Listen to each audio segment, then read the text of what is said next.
여론조사를 통해 민심을 읽어보는 시간, 민심은 숫자다 코너입니다. 오피니언 라이브 윤희용 여론분석센터장, 리얼미터 이택수 대표 나왔습니다. 어서 오십시오. 네, 안녕하십니까. 총선 투표율 66.2%. 굉장히 높은 투표를 기록했고, 선거 결과는 여당이 단독 180석, 범진보까지 하면 190석 가까운 기록적인 승리를 거뒀습니다. 두 분 예상했습니까, 이런 결과? 아닙니다. 전혀 못했습니다. 과반 넘을 가능성이 높다는 것은 보편적으로 조사를 이제 하는 분들은 예상을 하긴 했는데 이 정도까지는 사실은 왜냐하면 우리 국민들이 단 한 번도 이렇게 원사이드하게 승리를 안겨준 적이 없거든요. 그렇죠. 그 공영 정당이라고 하던 민자당. 네네. 민자당도 만들고 나서 그 다음 선거 때는 이렇게 못했단 말이죠. 그렇죠. 이런 이유는 어디 있다고 보십니까, 그러면? 그동안에 여당이 잘한 부분도 있겠지만 미래통합당 등 보수 야당이 잘못한 부분이 많았기 때문에 그야말로 야당 심판 성격의 투표가 된 것 같고요. 특히 선거 막판에 여러 막말들이 있었는데 또 사전투표를 높이게 된 막말은 역시 30, 40대를 폄하한 발언이 아니었나 싶습니다. 논리가 없고 비합리적이라는 그런 표현들. SNS에서 투표로 보여주겠다 이런 글들을 많이 봤는데요. 실제 사전투표를 보면 본투표도 그렇지만 30, 40 세대의 높은 투표를 볼 수가 있습니다. 그런 거 봐서는 야당의 꽤 환한 민심이 생각보다 많았다 이렇게 평가할 수 있겠습니다. 그 30, 50 세대가 인구 분포로 가장 많은 분포를 차지하는데 그쪽에서 여당 지지가 쏟아졌다. 이렇게 분석하고요. 이번 선거 결과를 이번 선거만 가지고 바라보기는 어렵다고 생각합니다. 그러니까 지난 10년간 한국 사회에 있었던 각종 큼직큼직한 사건들, 사회적 의미를 던지는 사건들, 그에 대한 정치권별로의 반응을 유권자 국민들이 바라보면서 그에 대한 판단들이 축적되어 왔다가 좀 폭발된 것으로 보는 것이 필요하다고 보이는데요. 왜냐하면 66%를 넘는 투표율 자체도 상당히 이례적이고 이것은 대선급 투표율이라고 할 수 있는 상황이거든요. 총선과 지방선거는 60%를 넘기 힘들다라고 하는 것이 중론이었는데 그것을 넘어선 것이었기 때문에 이것은 단순히 왼쪽과 오른쪽, 진보와 보수가 총결집했다라고 하는 표현으로도 미치지 못하는 투표율이어서 중도층까지 대거 투표장에 이제 나온 것이라고 할 수 있는데요. 세월호 참사, 오늘 세월호 참사 일인데요. 와 또 촛불, 탄핵, 이제 이런 걸 지켜오면서 유권자들이 어떤 정치권에 대한 생각들 갖고 있었던 것이 기본적으로 유권자 지형 자체가 이런 것들이 축적되면서 상당 부분 변화한 부분이 있다. 그러면서 이제 결론적으로 좀 약간 과한 의미 분석일 수도 있을지 모르겠습니다만은 그 한국 사회의 주류 보수 세력에 보여져 왔던 노선과 행태에 대해서 어느 정도 사망 선고를 내린 것과 다를 바 없는 그런 의미 부여를 할 수 있으리라고 보고요. 그런 면에서 지금 통합당 등 보수 세력에서는 이번 선거 결과를 단순히 한 번 선거에서 패배가 아니라 한국 사회에서 남북 관계에 대한 어떤 노선을 가질지 또는 경제 정책에 대해서 어떤 방향성을 가질지 또는 이런 사회적 의미를 갖는 사건에 대해서 어떤 입장을 가질지 이런 부분에 대해서 근본적인 이제 고민들을 하지 않으면 지금 이렇게 바뀐 지형에서 선거 등에서 성과를 거두기가 점점 어려워질 수도 있다는 점을 이번에 좀 보여주는 것이 아닌가 이렇게 생각이 듭니다. 큰 선거에서 4번 연속 보수당이 패했기 때문에 방금 얘기한 것처럼 전반적으로 한번 다시 성찰하는 계기가 돼야 된다. 그런 말씀 같고요. 자, 수도권에서 민주당이 103석. 민주당이 내심 90석 정도를 기대했던 것 같은데 그것도 잘하면 이것도 굉장히 놀라운 성적입니다. 네. 2016년에는 수도권이 2대1로 민주당이 이겼고요. 2012년에는 1.5대1로 이겼습니다. 근데 이번에는 무려 6대1로 이겼습니다. 원사이드한 게임이 됐고 저희도 여론사 예측을 할 때 말씀하셨던 것처럼 이 정도까지는 아니라고 봤고요. 대략 90석 그 정도도 많지 않겠느냐라고 봤었는데 100석을 넘으리라고는 생각지 못했습니다. 그만큼 수도권 특히 차명진 후보는 좀 부인하고 있지만 아무튼 많은 국민들은 이 부분을 막말이라고 지금 생각을 하고 예. 있기 때문에 뭐 안산 단원을 중심으로 해서 경기도 그리고 그 파장이 서울 그리고 대전 충청까지 확대가 되는 그런 모습을 보였는데요. 아무튼 이런 미래통합당 후보들의 유권자들하고 좀 거리가 있는 감수성이라든지 민감성이 좀 떨어지는 듯한 발언들 계속 이어지고 있는데 이 부분은 김세연 의원이 작년 11월에 처음부터 다시 시작해야 된다는 그런 고언을 하지 않았습니까? 예. 그라운드 제로부터 다시 보수의 어떤 이념이라든지 틀을 다시 짜야 된다는 어떤 메시지가 아니었나 싶습니다. 예. 저는 뭐 수도권에서 심판론이 전혀 먹히지 않았다고 볼 수가 있겠습니다. 원래 선거는 이제 야당이 이런 프레임을 들고 나와서 공세를 하고 그것에 대해서 유권자들이 얼마나 호응하는지 여부가 핵심이거든요. 근데 야권에서 내세운 정권 심판론이 먹히지 않았는데요. 물론 TK 지역 등에서는 좀 활활 타오르는 부분이 있겠습니다만은 심판론이라고 하는 것은 어쨌든 야당이 그 심판론을 제기할 정도로 대안 세력이라고 하는 공감대가 형성이 돼야 되고, 그러니까 좀 뭐 다른 말로 하면 회초리를 정부 여당이 때릴 때 그 회초리가 깨끗해야 되지만 유권자들이 쉽게 그것을 들을 수 있는 것이잖아요. 그리고 심판 대상인 정부 여당이 너무 일을 못하고 그래서 제거해야 될 수준까지 전락했을 때 이 심판론이 먹히는 것인데 두 가지 조건이 다 좀 충족되지 않은 부분들이 있었다고 할 수 있겠고요.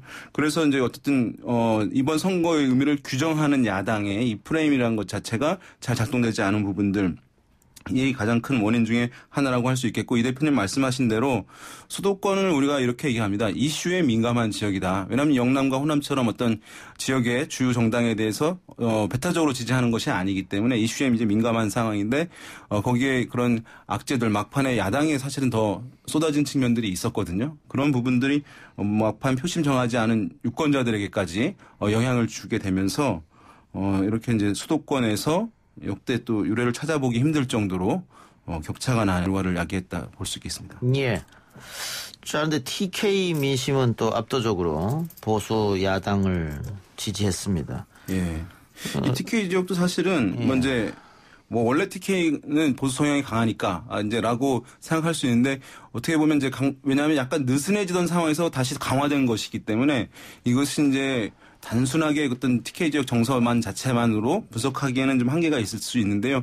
이런 부분 좀 생각해 볼 수 있을 것 같아요. 코로나19 대응에서 피해를 좀 많이 보고 했는데 어떤 정부가 어떤 성과를 가져가는 것 같은 것에 대한 이제 불만들이 존재했을 것으로 보고 그 다음에 대한민국 사회에서 정치 영역에서만큼은 오랫동안 주류로 지위를 유지해 오다가 또 잠깐 잃었다가 다시 또 최근에 지난 보수 정권 10년 동안은 또 주류 입장에 있는 상황이었거든요. 그런 상황에서 이것이 언제 진보 진영으로 정권이 넘어가게 되면서 그 주류적 위치에서 비주류적 위치로 가게 되면서의 박탈감, 소외감 이런 것들이 현 정부에 대한 반감으로 더 크게 이제 작동한 것이 아닌가. 그래서 그 심판론이 이 TK 지역에서는 뭐 가장 강하게 타오를 수밖에 없는 측면이 있었고 그 결과도 다른 이제 여당 등 다른 이제 정당에게 한석도 허용하지 않는 결과로 나타났다고 볼 수 있겠습니다. 예, 보수층이 집결했다고도 볼 수 있겠죠. TK 지역에서는. 예. 자, 그런데 그 유시민 이사장이 범진보 180석에 불과한 것은 아니다. 이런 발언을 했고 이 발언을 계기로 해서 보수 야당이 융단 폭격을 가했습니다. 그러면서 결국 선거 끝날 때 유 이사장이 그 말을 안 했으면 200석도 확보했을 텐데라고 했다고 하는데 이 발언 여파가 실제로 있었습니까? 여론을 요동치겠습니까? 단순 지지율만 보면 금토일 그러니까 사전 투표가 진행됐던 이때가 문재인 대통령 지지율이 가장 정점에 이르렀을 때고요. 예. 이제 유시민 이사장이 이 발언을 한 그 즈음에는 약간 지지율이 조금은 하락했던 건 사실입니다. 근데 여전히 계속 높았기 때문에 뭐 그거는 오차 범위 내에서 이제 변하기 때문에 그냥 횡보 혹은 뭐 조정 단계였다고 보여지고요. 이낙연 선대위원장이 바로 낮은 자세를 취했죠. 오만한 이야기를 하면 안 된다는 뭐 이해찬 대표도 그랬고요. 조속한 진화에 나섰기 때문에 큰 영향은 없었던 것 같습니다. 과거 같으면 이런 발언이 있으면은 역결집 현상이 나타나서 보수의 표심이 또 응징을 하러 투표장에 나올 텐데 사실 그 전에 보수 야당 측에서 워낙 많은 설화가 있었고 분노했던 표심을 잠재우기에는 좀 어려웠던 부분이 없지 않았나 싶습니다. 이게 지금 야당이 미래통합당이 103석을 얻었잖아요. 그런데 이제 이 발언이 이제 영향을 뭐 일정 부분 저는 고르게 조금씩은 줬을 수 있다고 봅니다. 하지만 근본적으로 주지 못했다는 것은 이제 어떤 이유에서 볼 수 있냐 하면 영남의 의석수가 82석인가 그렇습니다. 예. 그러니까 사실 그 대부분을 미래통합당이 가져가게 돼 있는 거예요. 전통적인 정치 지형으로 봤을 때. 그런 상황에서 다른 비례와 다른 지역에서 일부만 하더라도 100석은 되긴 하거든요. 그래서 이제 여의도에서 이제 이런 말을 합니다. 지금 통합당, 이제 보수 정당은 폭망해도 100석은 한다. 이런 얘기를 하거든요. 그런 상황에서 뭐 이 103석 이제 했다는 것은 어쨌든 거의 이제 최저치를 한 것이기 때문에 예. 뭐 추가적인 파급이 지역적으로는 일정 부분 보수층을 좀 나오게 하는 부분들이 있었지만 전체 판세에서 뭐 어떤 의미 있는 변화를 줬다고 보기는 약간 이제 어려운 측면도 있다고 하겠습니다. 알겠습니다. 자, 박빙 지역 가운데 민주당이 이기는 곳이 많았었는데 그 박빙 지역에서 민주당 역전하는 모습을 보면 거의 좀 비슷한 양태를 띄었어요. 이게 사전 투표함이 개봉되면서 역전하고 또 박빙 지역에서 민주당이 승리했거든요. 결국 민주당 지지층들이 본투표보다는 사전 투표를 많이 했다 이렇게 봐도 되는 겁니까? 그렇습니다. 지난주 이제 금토에 사전 투표가 있었는데 말씀드린 대로 그 즈음에 3040 세대의 분노가 가장 극점에 달했던 시기였었고요.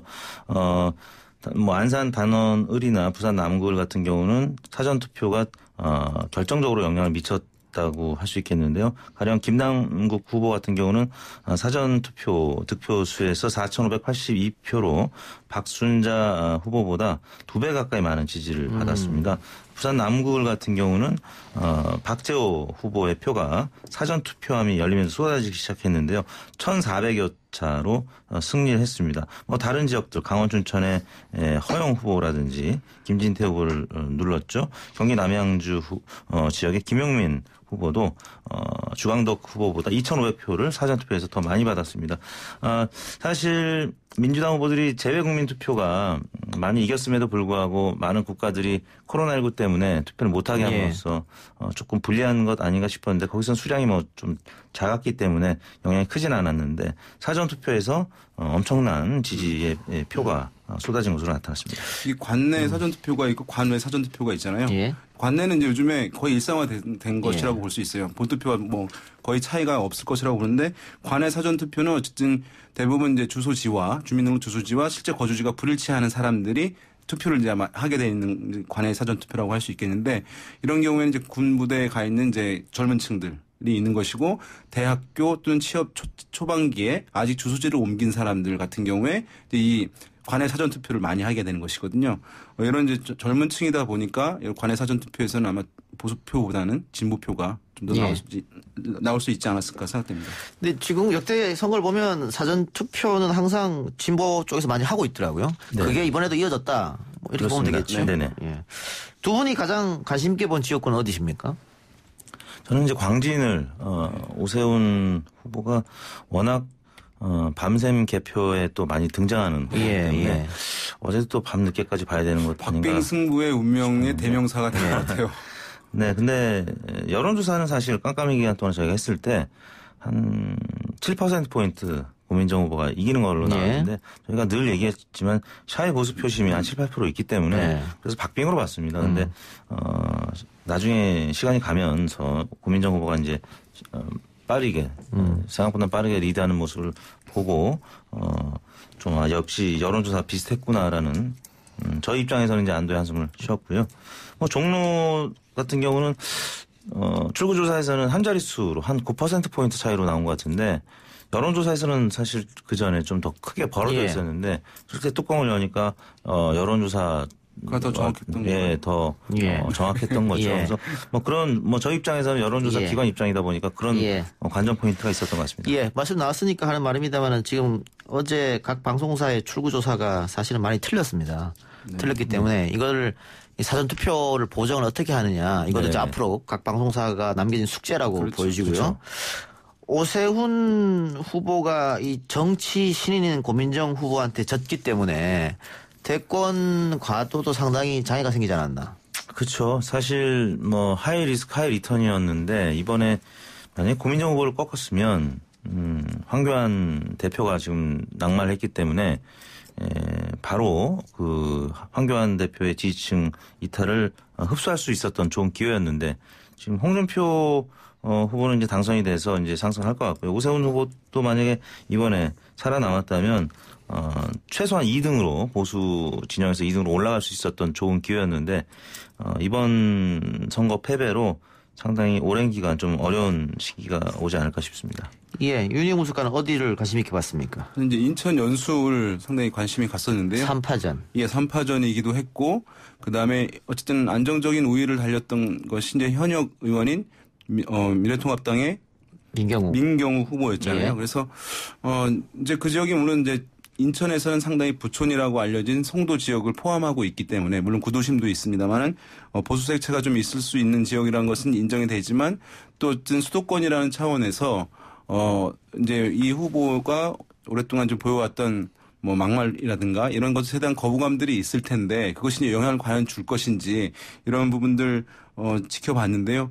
저는 이제 뭐 공천 번복에 대한 이제 논란도 있었겠지만은 그동안 있었던 이제 후보들의 막말 이런 부분에서 유권자들이 요즘에 중도층 등에서 상당히 민감하게 반응하고 있다는 것을 보여준 사례가 아닐까 생각됩니다. 예.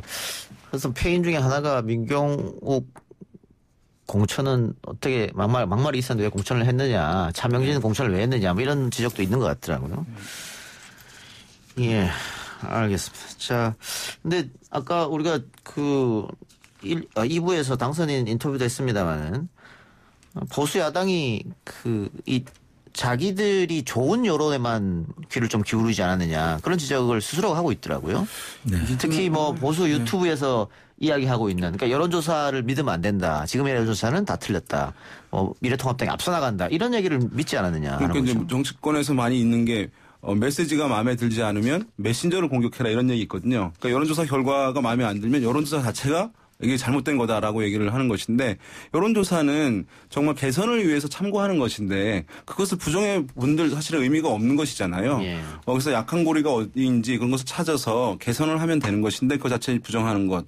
그다음에 지금 사실 이건 진보도 마찬가지인데요. 양쪽 진영에서 과거에는 보수나 진보 내의 플랫폼들이 논의할 수 토론이라든가 커뮤니케이션 하는 지지자들과 이런 플랫폼들이 마땅치 않았을 때는 일반 대중을 고려하면서 얘기하는 습관들이 많이 있었는데 최근에는 진보는 진보 내의 커뮤니티, 유튜브 플랫폼에서 얘기를 하고 또 보수도 마찬가지입니다. 그래서 그 강경 지지층들이 호응하는 얘기를 하다가 선거 국면인데 이 중도층들도 있는 상황인데 필드에 나와서 그때 하던 얘기를 그대로 해버리게 되면서 중도층들이 외면하는 현상들을 야기한 측면들이 있어서 지금 어쨌든 그런 약간 중간적인 사고, 어떤 일반 대중에 대한 민감도 이런 것들을 좀 강성 지지층들의 대상으로만 이렇게 커뮤니케이션 하는 정치인들이 너무 좀 이것을 외면하고 있는 상황이어서 상당히 좀 개선이 시급한 이런 부분이라고 할 수 있을 것 같아요. 여론조사 불신론을 제기한 것이 오히려 여론조사에 참여했던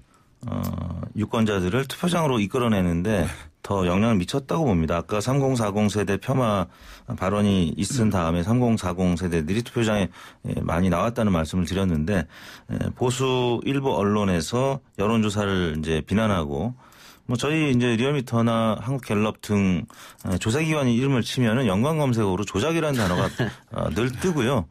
저 같은 경우는 이제 댓글로 하도 욕을 많이 먹어서 이제 영생의 반열에 오를 뻔했는데 이런 여론조사 왜곡 그런 비난이 오히려 문재인 대통령이나 이제 민주당 지지층을 결집시켜서 투표장으로 이끌어내는 이런 효과들이 있었다. 이거는 제가 그 미래통합당 의원들의 비난이 있을 때 몇 번 말씀을 드렸는데 그때 그걸 심각하게 받아들이지 않고 지금까지 오면서 굉장히 부정적인 결과가 초래되지 않았나 싶습니다. 예. 이게 이제 시간이 있습니까? 예, 1분 있습니다. 네, 샤이보스 많이 얘기하는데요. 샤이보스라는 것은 사실 선거 끝나고 나서 샤이보스층이 있었나라고 분석할 때 사용하면 되거든요. 이것을 상시적으로 샤이보스가 있다라고 얘기하는 것은 샤이가 나온 현상 자체가 중요하게 바라봐야지 뭔가 원인과 방법을 찾는 데 도움이 되는 것이지 차이가 있다고 주장만 하는 것은 사실은 바람직한 이제 정치 행태가 아닌데 그런 논의도 상당히 좀 아쉬웠던 대목이라고 할 수 있겠습니다. 예. 하나만 딱 이 대표가 네. 예.